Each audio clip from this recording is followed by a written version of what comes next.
بسم اللہ الرحمن الرحیم۔ السلام علیکم۔ میں اپنے گھر کی سب سے بڑی بیٹی تھی اور میرے ماں باپ کو میرے رشتے کی بہت فکر رہتی تھی، کیونکہ مجھ سے چھوٹی 4 بہنیں اور بھی تھیں، اور جب تک میری شادی نہیں ہوتی ان کی شادی بھی نہیں ہو سکتی تھی۔ میں ایک مڈل کلاس گھرانے سے تعلق رکھتی تھی، اور ہمارے پاس تو اتنے پیسے بھی نہیں تھے کہ جہیز بنا سکتے، اور جو کوئی بھی رشتے والا آتا وہ آتے ہی جہیز کی لمبی لسٹ پکڑا دیتا، جس کو پورا کرنے کے قابل ہم لوگ کبھی بھی نہیں ہو سکتے تھے، اسی لیے وہ پلٹ جاتے، اور ابھی تک میرے کافی رشتے یوں ہی جہیز نہ ہونے کی وجہ سے واپس جا چکے تھے، اور اس بات نے میرے ماں باپ کی راتوں کی نیند اڑا رکھی تھی۔ میں نے گریجویشن تک تعلیم حاصل کی تھی، لیکن آج کے اس جدید دور میں میری تعلیم بھی میرے کسی کام کی نہیں تھی، کیونکہ تعلیم سے زیادہ لوگ پیسے کو اہمیت دینے لگے تھے، اور اماں ابا کو ڈر تھا کہ اگر میری عمر گزر گئی اور میرا کوئی رشتہ نہیں آیا تو میری وجہ سے میری باقی بہنیں بھی کہیں گھر پر ہی نہ بیٹھی رہ جائیں۔ میں نے تھک ہار کر اماں کو کہہ دیا کہ آپ میری شادی کی فکر چھوڑیں، اور چھوٹی بہن کے لیے اگر کوئی اچھا رشتہ آتا ہے جو بغیر جہیز کے اسے بیاہ کر لے جائیں تو آپ اس کی شادی کر دیں۔ میں نے ایک پرائیویٹ اسکول میں نوکری شروع کر دی تاکہ اپنی بہن کی شادی کے لیے کچھ کر سکوں۔ بہت جلد میری دونوں بہنوں کی اکٹھی ایک ہی گھر میں شادی ہو گئی، تو میرے ماں باپ کی آدھی فکر ختم ہو گئی، لیکن ابھی بھی وہ میرے رشتے کے سلسلے میں ہر وقت کوششیں ہی کرتے رہتے تھے، اور آئے دن گھر پر مہمانوں کو بلایا ہوتا تھا۔ مگر اب میں اس سب سے اکتا چکی تھی، اور اب میرے تو دل میں بھی کبھی شادی کا خیال نہیں آیا تھا۔ میں نے اس خیال کو ہی دل سے نکال دیا تھا کہ میں کبھی کسی کی دلہن بنوں گی یا میری زندگی میں بھی خوشیاں آئیں گی، لیکن شاید میرے نصیب تھوڑی دیر سے کھلنے تھے۔ ہوا اس دن کچھ یوں کہ جیسے ہی میں اسکول سے واپس آئی تو اماں نے مجھے بتایا کہ تمہارے لیے ایک بہت ہی اچھا رشتہ آیا ہے، سنو گی تو تم اپنی قسمت پر رشک کرو گی۔ میں نے حیرانی سے پوچھا کہ ایسا بھی کون سا رشتہ آ گیا ہے، تو اماں کہنے لگیں کہ رشتے والی نے ایک بہت ہی اچھے لڑکے کا بتایا ہے، اس کا اپنا ہجامہ سینٹر ہے اور وہ مہینے کا لاکھوں کماتا ہے۔ میں نے تمہاری تصویر بھی دکھائی تھی، تو وہ کہنے لگی کہ لڑکے کو بس صرف ایک سیدھی سادی اور نیک شریف لڑکی چاہیے، اسے شکل و صورت، عمر اور جہیز وغیرہ کا کوئی لالچ نہیں ہے۔ اماں ابا تو ایسے خوش تھے جیسے انہیں حفظ حکیم کی دولت مل گئی ہو، جبکہ میرے دل میں بہت سے وسوسے تھے کہ کوئی اتنا اچھا کیسے ہو سکتا ہے کہ کسی بھی چیز کی ڈیمانڈ نہ کرے، اور اسی ادھیڑ بن کے درمیان میں میری شادی ہو گئی۔ شادی کے بعد مجھ پر یہ راز کھلا کہ اس کا حجامہ سینٹر تو گھر کی چھت پر ہی ہے۔ مجھے شادی کو لے کر بہت سے وہم اور خیالات ستا رہے تھے، لیکن شادی کے بعد میرے سارے وہم دور ہو گئے، کیونکہ میرا شوہر ایک بہت ہی اچھا انسان تھا، وہ میرا بہت خیال رکھتا تھا۔ مجھے کہنے لگا کہ اب میں تمہیں اپنا بزنس میں پارٹنر بنا لوں گا، تو میں بہت خوش ہو گئی کہ میں اپنے شوہر کے کام میں اس کا ہاتھ بٹایا کروں گی۔ مجھے کہنے لگا کہ میں عورتوں کا ہجامہ کرتا ہوں، اور تمہارا کام بس یہی ہے کہ زیادہ سے زیادہ عورتوں کو اس طرف لانا تاکہ وہ ہماری گاہک بنے۔ عورتیں اپنے شوہروں کے ساتھ آتی تھیں، لیکن ان کے شوہروں کو اوپر جانے کی اجازت نہیں ہوتی تھی، کیونکہ میرے شوہر نے منع کر رکھا تھا کہ اوپر کوئی بھی مرد نہیں آئے گا، صرف وہی عورتیں اوپر آ سکتی ہیں جنہوں نے ہجامہ کروانا ہوتا تھا، اور ایک وقت میں صرف ایک ہی عورت اوپر جاتی تھی۔ وہ یہ علاج کافی مہنگا کرتا تھا۔ اماں نے تو کہا تھا کہ وہ مہینے کا لاکھوں کماتا ہے، جبکہ مجھے لگتا تھا کہ وہ روزانہ کا لاکھوں کماتا ہے، کیونکہ جو عورت بھی اس سے ہجامہ کروانے نیچے آتی تو وہ میرے ہاتھوں میں پیسے پکڑا جاتی تھی، اور وہ اتنے سارے پیسے ہوتے تھے کہ میں دنگ رہ جاتی تھی۔ روزانہ کی 10-15 عورتیں بھی آ جاتی تو ہمارے وارے نیارے ہو جاتے تھے۔ میرے شوہر نے مجھے یہ کام سونپ رکھا تھا کہ میں نیچے ہی رہا کروں اور عورتوں کو ڈیل کیا کروں، مجھے اوپر آنے کی ضرورت نہیں ہے، اوپر کا وہ سارا کام خود ہی سنبھال لے گا۔ بلکہ اپنی مدد کے لیے اس نے ساتھ ہی 1-2 لڑکیاں بھی رکھی ہوئی تھیں جو اس کام میں مہارت رکھتی تھی، اسی وجہ سے مجھے ویسے بھی اوپر جانے کی کوئی ضرورت ہی نہیں ہوتی تھی۔ 1-2 بار میں نے اپنے شوہر سے کہا کہ مجھے اوپر کا سارا سیٹ اپ تو دکھا دے، مگر اس نے منع کر دیا، کہنے لگا کہ تمہیں کیا ضرورت ہے وہ سب دیکھنے کی، اگر تم یہ چاہتی ہو کہ میں تمہارا ہجامہ کروں تو پھر اور بات ہے۔ میں ڈر گئی کیونکہ مجھے اس سب سے خوف آتا تھا۔ میں نے منع کر دیا اور کہا کہ نہیں، مجھے نہیں ہجامہ کروانا، نہ ہی میں دیکھنا چاہتی ہوں۔ میرے شوہر کے ساتھ جو 2 لڑکیاں کام کرتی تھیں وہ مجھے بالکل بھی اچھی نہیں لگتی تھیں۔ شاید مجھے یہ تھا کہ وہ میرے شوہر کے آس پاس رہتی ہیں تو کہیں وہ انہیں توجہ نہ دینے لگ جائے، کیونکہ وہ اچھی خاصی حسین لڑکیاں تھیں۔ ایک دن ایک عجیب واقعہ ہوا۔ ایک عورت حجامہ کروانے آئی، لیکن اس نے نقاب اور برقع پہن رکھا تھا۔ وہ بہت ہی گھبرائی ہوئی لگ رہی تھی۔ مجھے ایسے لگ رہا تھا کہ جیسے وہ زبردستی آئی ہے۔ میں نے اسے حجامہ کروانے کے لیے اوپر بھیج دیا اور وہ معمول سے کافی زیادہ دیر لگا کر واپس آئی۔ جب وہ نیچے اتری اور مجھے پیسے پکڑائے تو مجھے اس کی آنکھوں میں آنسو دکھائی دیے۔ جانے کیوں وہ رو رہی تھی۔ میرے ہاتھ میں پیسے پکڑاتے ہوئے کہنے لگی، اللہ یہ ظلم تم لوگوں کی اولاد کے ساتھ بھی کرے، پھر تمہیں پتہ چلے گا۔ ابھی میں اس کی بات کے مفہوم کو سمجھ ہی رہی تھی کہ وہ روتے ہوئے وہاں سے چلی گئی۔ مجھے یہ سب بہت عجیب لگا کہ آخر اس کو ایسا کیا ہوا ہے کہ یہ روتے ہوئے واپس گئی ہے، اور یہ بد دعا کیوں دے رہی تھی۔ رات کو میرا شوہر میرے کمرے میں آیا تو میں نے اس عورت کے بارے میں بتایا۔ وہ کہنے لگا کہ ایسی بھی عورتیں آتی ہیں، تم فکر نہیں کیا کرو، ان کو اگنور کیا کرو بس۔ میرے شوہر کا ٹھیک ہی کہنا تھا، کیونکہ اس کے بعد بھی کافی ساری عورتیں مجھے ایسی نظر آئیں جو مجھے پیسے دیتے ہوئے بہت روتی تھیں، اور وہ مجھے بد دعائیں بھی دے کر جاتی تھیں۔ مجھے ان کی بد دعاؤں سے بہت خوف محسوس ہوتا تھا، لیکن میرا شوہر کہتا تھا کہ وہ جان بوجھ کر اس طرح کرتی ہیں تاکہ انہیں پیسے نہ دینے پڑیں۔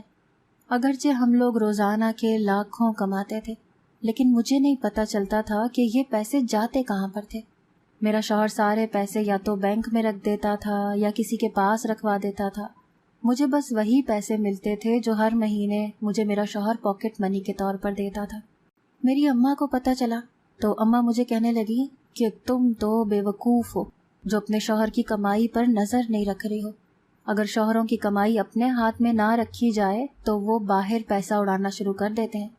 تم اپنے شوہر پر نظر رکھا کرو، اسے بولو کہ وہ پیسے یا تو بینک اکاؤنٹ میں رکھے یا تمہارے حوالے کیا کرے۔ میں نے جب اپنے شوہر سے یہ بات کی تو وہ بہت غصے میں آ گیا۔ کہنے لگا کہ تمہیں مجھ پر اعتبار نہیں ہے؟ یہ سارے پیسے میری اپنی محنت کے کمائے ہوئے ہیں، میں تمہیں کیوں پکڑا دوں؟ تم عورت ذات ہو، نہیں سنبھال سکتی۔ میں یہ پیسے ایک کاروبار میں انویسٹ کرتا ہوں اور ضائع نہیں کرتا۔ وہ پیسے کس کاروبار میں انویسٹ کرتا ہے اور کس کے ساتھ کرتا ہے اس نے مجھے کبھی نہیں بتایا تھا، اور نہ ہی میں نے کبھی پوچھا تھا۔ مجھے بس اس کی انہی باتوں کا معلوم ہوتا تھا جو وہ مجھے خود بتاتا تھا۔ ایک دن میں نے اسے کہا کہ میری ماں کی طبیعت بہت خراب رہتی ہے، تم میری ماں کا بھی حجامہ کر دینا۔ تو مجھے بہت حیرت ہوئی جب میرے شوہر نے مجھے صاف صاف منع کر دیا۔ کہنے لگا تمہیں پتہ ہے یہ بہت مہنگا علاج ہے اور بغیر پیسوں کے میں علاج نہیں کر سکتا، یہ میری پالیسی ہے اور تمہاری ماں اتنے پیسے افورڈ نہیں کر سکتی، تو بہتر ہے کہ تم ان کا کسی سرکاری ہسپتال سے ہی علاج کرواؤ۔ اپنے شوہر کی باتیں سن کر میں اندر ہی اندر بہت ٹوٹ گئی کہ یہ کیسا انسان ہے۔ ویسے تو میرا اتنا خیال کرتا ہے اور جب بھی میں اپنی اماں کے گھر جاتی ہوں تو مجھے ہمیشہ اماں کو دینے کے لیے پیسے ضرور دیتا ہے، تو آج اسے کیا ہو گیا ہے؟ میری ماں کے حجامے سے ہی انکار کر رہا ہے۔ میں اپنے شوہر سے کئی دن تک ناراض رہی اور اس کے ساتھ کی جو 2 لڑکیاں تھیں وہی اس کا کام سنبھالتی رہیں۔ آہستہ آہستہ مجھے شک ہونے لگا کہ شاید جو وہ بدل رہا ہے انہی لڑکیوں کی وجہ سے ہی ایسا ہے، شاید وہ میرے شوہر کو بھڑکاتی ہوں گی۔ میں نے سوچا کہ مجھے اپنے شوہر کو اپنے قابو میں رکھنا چاہیے، ورنہ وہ لڑکیاں تو میرا شوہر ہی نہ ہتھیال ہے۔ اسی لیے میں نے چپ چاپ بغیر اس کے کہے اپنا کام دوبارہ سنبھال لیا۔ کافی دنوں کے بعد وہ عورت دوبارہ مجھے نظر آئی جو کہ پہلے بھی آ چکی تھی۔ اس کے ہاتھ میں ایک بڑا سا بیگ تھا اور وہ سیدھا چھت پر چلی گئی۔ حسب معمول جب وہ واپس آئی تو رو رہی تھی۔ مجھے پیسے دیتے ہوئے کہنے لگی کہ تم لوگوں کو تو شرم نہیں آتی، تم لوگ تو خدا کو بھلا بیٹھے ہو۔ اب میری بد دعا ہے کہ تم لوگوں کو اللہ ایسے پوچھے گا کہ تم لوگ ساری عمر یاد رکھو گے۔ میں تم لوگوں کے خلاف پولیس میں درخواست بھی کروں گی، اب بس ہو گیا ہے۔ مجھے بہت حیرانی ہو رہی تھی، بالکل سمجھ نہیں آ رہا تھا کہ آخر اس کے ساتھ اوپر ایسا کیا ہوا ہے جو وہ اتنے غصے میں نیچے آئی ہے۔ شاید اسے علاج پسند نہیں آیا۔ میں نے سوچا کہ مجھے اپنے شوہر کو یہ بتانا چاہیے۔ میں جلدی سے چھت پر جانے لگی تو سیڑھیوں پر ہی مجھے میرا شوہر مل گیا۔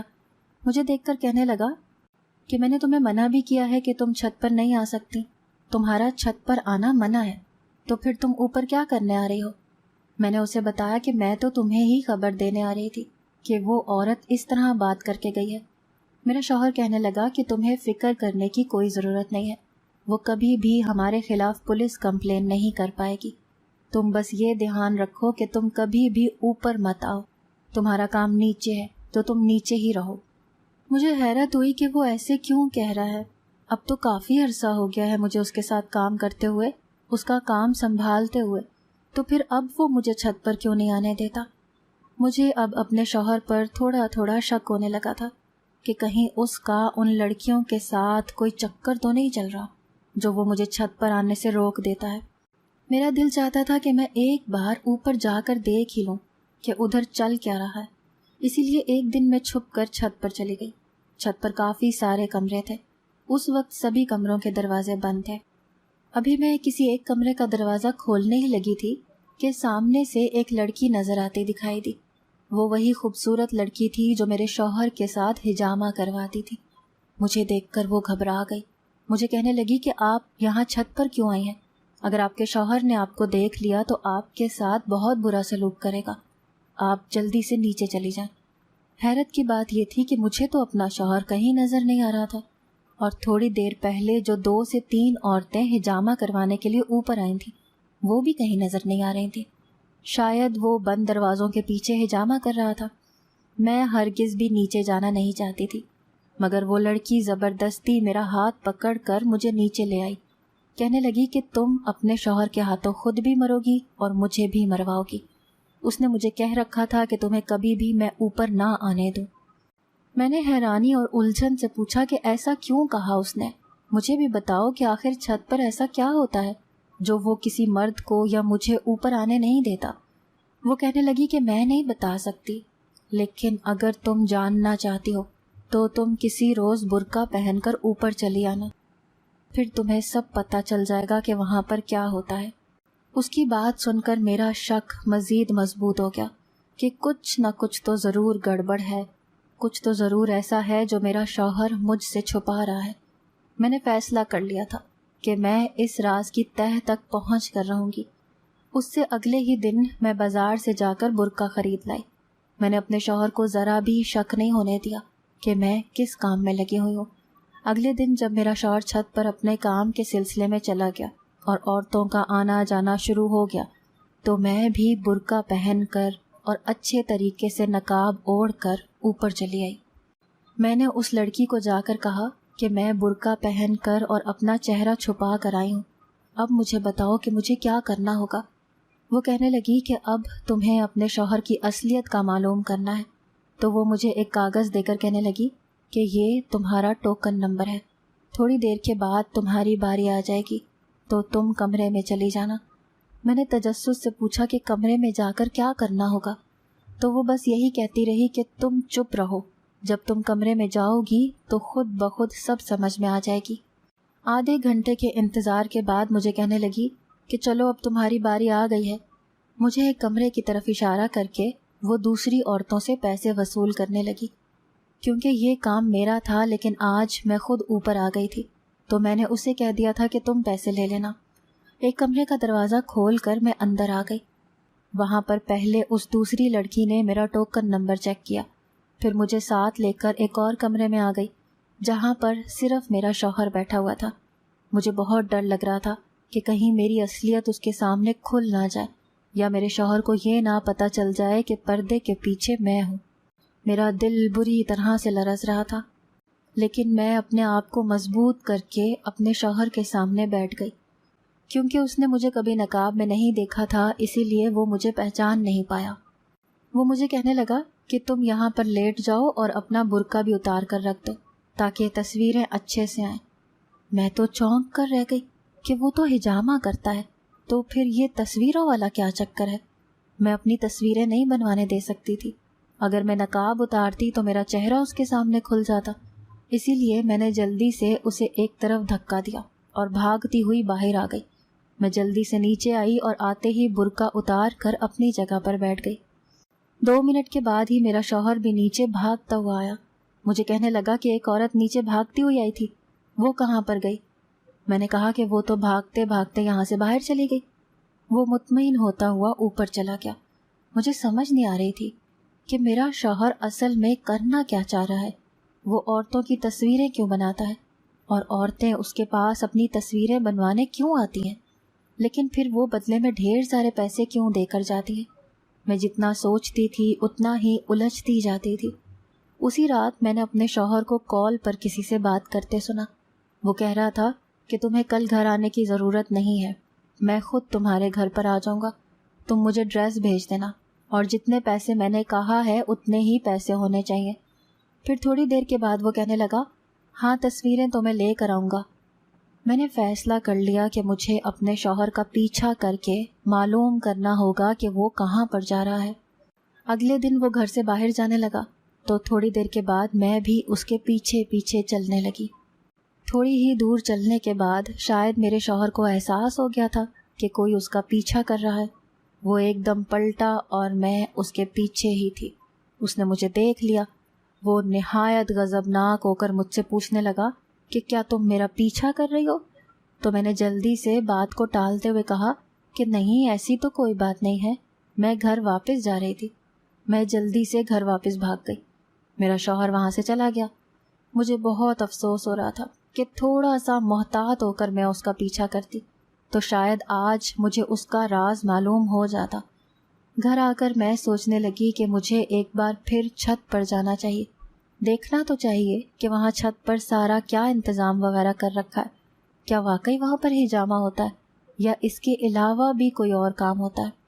میں چھت پر آ گئی، ایک ایک کر کے سارے کمرے کھولنے لگی تو میرے قدموں تلے سے یہ دیکھ کر تو زمین ہی نکل گئی کہ وہاں پر تو حجامے کا کوئی سیٹ اپ ہی نہیں تھا۔ اس کا مطلب تو صاف صاف یہی تھا کہ وہاں حجامے کی آڑ میں کچھ اور ہی ہو رہا تھا، اور وہ یقیناً تصویریں بنوانے والا ہی کوئی کام تھا۔ لیکن سوال تو یہ پیدا ہوتا تھا کہ آخر وہ عورتیں تصویریں کھنچوانے کے بدلے ڈھیر سارے پیسے کیوں میرے شوہر کو دے کر جاتی تھیں؟ میں جتنا سوچتی تھی مجھے اتنا ہی یہ سوال الجھا رہا تھا۔ دوپہر کے وقت میرا شوہر بھی گھر واپس آ گیا۔ اس کے پاس کافی سارے پیسے تھے جو اس نے الماری میں رکھ دیے۔ اس سے پہلے کہ میں اس سے کچھ پوچھتی کہ وہ پیسے کہاں سے آئے ہیں، اچانک ہمارا دروازہ زور زور سے بجنے لگا۔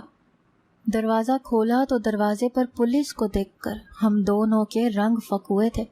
مجھے حیرانی ہوئی کہ پولیس ہمارے دروازے پر کیا کرنے آئی ہے۔ پولیس کے ساتھ اسی عورت کو دیکھ کر جس کو میں اکثر دیکھا کرتی تھی کہ وہ روتے ہوئے نیچے آتی تھی اور مجھے بددعائیں دے کر جاتی تھی، اس کو دیکھ کر تو میں پریشان ہو گئی۔ اس عورت نے میرے شوہر کی طرف اشارہ کر کے پولیس والے سے کہا کہ انسپکٹر صاحب اس آدمی کو گرفتار کر لیں، یہی ہے وہ شخص جو مجھ سمیت جانے کتنی ہی عورتوں کو اپنے دام میں پھنسا کر بلیک میل کر کے لاکھوں روپے ہتھیا چکا ہے۔ یہ سن کر میرے ہوش ہی اڑ گئے۔ میں نے کہا کہ یہ تم کیا بات کر رہے ہو، میرا شوہر تو ایسا نہیں ہے۔ تو وہ کہنے لگی کہ تم کیا جانتی ہو اپنے شوہر کے بارے میں؟ حقیقت تو یہ ہے کہ اس نے اپنا کاروبار بنایا ہوا ہے۔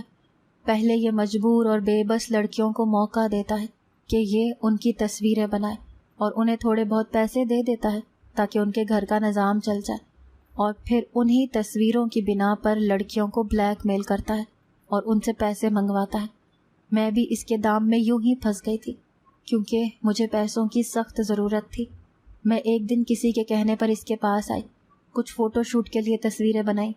اس نے مجھے پیسے دیے تو کچھ عرصے کے بعد اس نے مجھے بلیک میل کرنا شروع کر دیا کہ اگر میں نے اسے منہ مانگی رقم نہیں دی تو یہ تصویریں سوشل میڈیا پر اور باقی ہر جگہ ایڈٹ کر کے پھیلا دے گا۔ یہی وجہ تھی کہ مجھے مجبوری میں یہاں آنا پڑتا تھا اور اس کو پیسے دینے پڑتے تھے۔ ابھی بھی یہ مجھ سے پیسے لے کر آیا ہے۔ یہ ساری حقیقت جان کر میرے شوہر کا حجامے کا کاروبار نہیں ہے بلکہ یہ مذموم کاروبار تھا، میں تو یقین ہی نہیں کر پا رہی تھی کہ ایسا بھی ہو سکتا ہے۔ اسی لیے جب میں برقع پہن کر گئی تھی تو اس نے مجھے برقع اتار کر تصویریں بنانے کا کہا تھا، کیونکہ اس کا تو کام ہی یہی تھا، اور میں سمجھ نہیں پا رہی تھی کہ آخر تصویریں بنانے کا مقصد کیا ہے۔ اب ساری حقیقت کھل کر میرے سامنے آ چکی تھی۔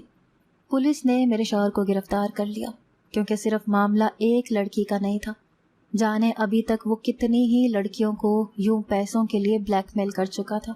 اور یہ ایک سنگین جرم تھا۔ میں تو سوچ بھی نہیں سکتی تھی کہ میرے ساتھ کچھ ایسا بھی ہو جائے گا۔ اسے پولیس نے گرفتار کر لیا اور اسے سزا ہو گئی، جبکہ میری زندگی تو اب پھر سے پہلے کی طرح ہو گئی تھی۔ میں نے اس دھوکے باز اور فراڈ شخص سے خلا لے لی تھی، اور اب پھر سے میں ایک نئے امتحان کے لیے خود کو تیار کر چکی تھی، کیونکہ میں جانتی تھی کہ خلا یافتہ اور طلاق یافتہ عورتوں کو جینے نہیں دیا جاتا۔ اگر آپ کو آج کی ہماری کہانی پسند آئی ہے تو اسے لائک کیجیے اور اپنے پیاروں کے ساتھ شیئر کیجیے، اور ہاں، اگر ابھی تک آپ نے ہمارا چینل سبسکرائب نہیں کیا تو ضرور کیجیے۔ ملتے ہیں کل ایک نئی اور دلچسپ کہانی کے ساتھ، تب تک کے لیے اللہ حافظ۔